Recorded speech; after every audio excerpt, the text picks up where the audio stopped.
Hi, I'm Ann Morrow Johnson, and I'm the Executive Creative Director and Executive Producer for Star Wars Galactic Starcruiser at Walt Disney Imagineering. Can you talk about big picture where this story takes place in the overall universe? Yeah, absolutely. So this is a story that takes place in between episodes 8 and 9, which means that we're still sort of in the heat of the Rey and Kylo disagreement of it all. But this is an entirely unique story where our passengers get involved in a galactic adventure in a galaxy far, far away aboard the Halcyon Starcruiser.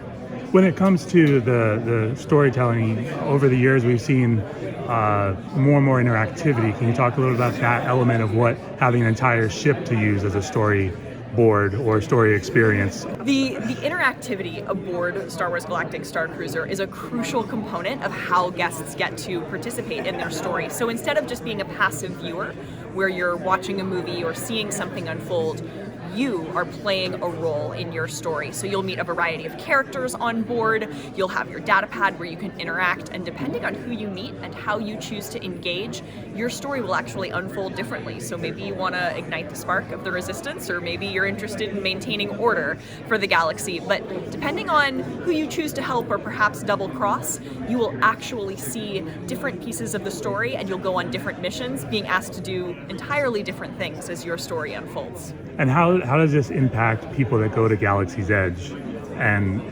cross-pollinate with activities that happen there and then back on the ship? So when you're on Star Wars Galaxy's Edge as part of your Galactic Starcruiser experience, you'll be seeing things a little differently. Of course, you are in the land alongside the other day guests who are in Black Spire Outpost, but you'll have specific story reasons for being there. So yes, you're going to ride Millennium Falcon Smuggler's Run, but more importantly, you're there to steal some coaxium for someone on board the ship who needs your help.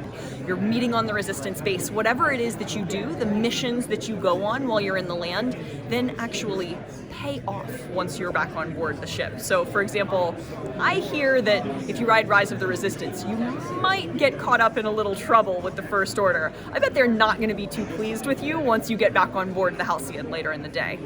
I'm sure you've got to experience this over and over again over time. Can you talk a little about the replayability, using a video game term, of what happens with people and the experiences?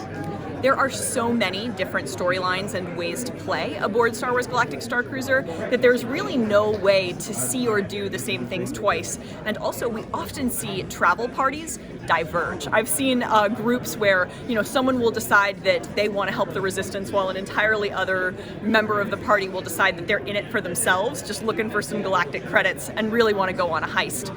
They'll wind up being invited to different scenes, they'll do different things, and may spend chunks of their vacations doing different things, but then come back together at the end and kind of talk about what each group saw or did. And so, if you came back several different times, it would be very difficult to see many of the same things, because there's just no way you can be in the same place at the same time over and over and over again, especially because this isn't a movie. You are actually having live conversations with those characters that you meet on board, and it is about those relationships that you develop and how those stories pay off that is unique to you and your story.